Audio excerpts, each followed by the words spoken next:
In the quiet villages of Uttarakhand, life for Surendra, Girish, Poor, and Dilip revolved around a single, unshakable routine. They spent their afternoons on this stone platform under the banyan tree, eventually moving to a local shop every evening to share a drink.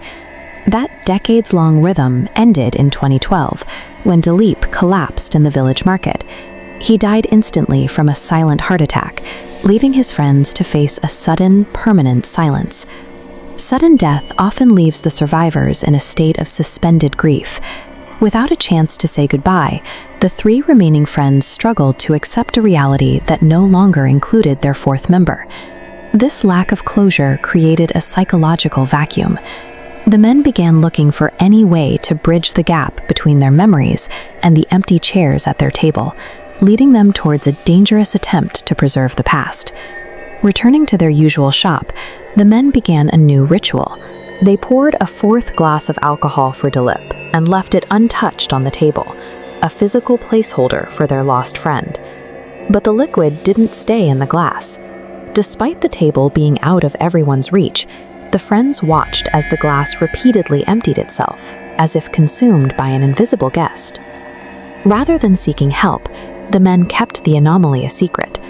They were trapped by a combination of fear and the comfort of believing Dilip was still with them, ignoring the impossibility of what they were seeing.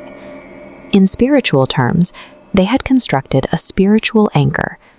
This diagram shows how a specific, repeated physical ritual can catch a soul in transition, looping it back to the physical world and tethering it to a specific location.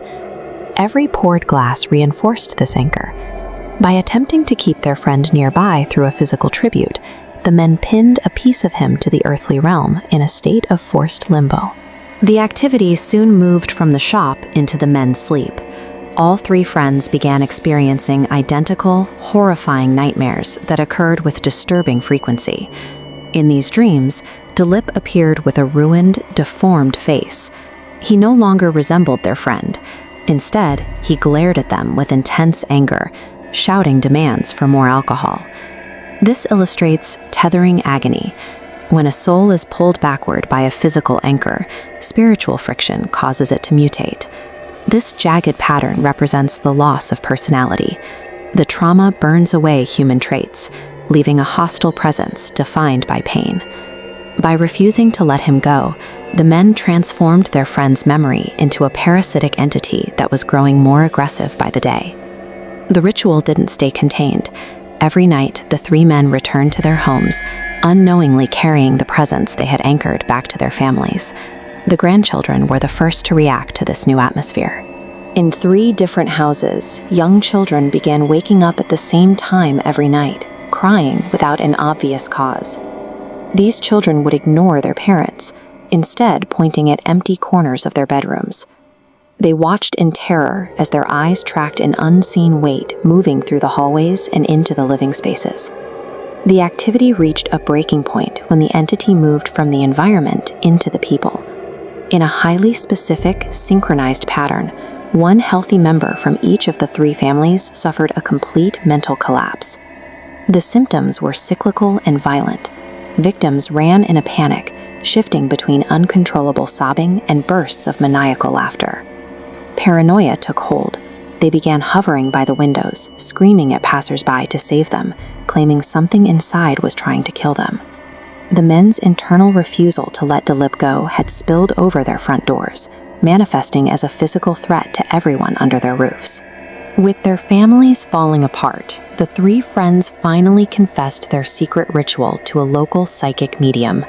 The medium ordered an immediate 45-day lockdown for all 3 families. Students were pulled from school, and everyone was placed on a strict diet that forbid meat and alcohol to change the household's energetic state. This process uses sensory starvation to weaken the attachment. By removing specific physical inputs, like certain foods and social movement, the medium systematically starves the entity of the energy it needs to maintain its grip on the host. The 45 days were volatile. The possessed family members attempted to harm themselves several times, forcing the medium to intervene with physical restraints and intense rituals just to keep the victims alive.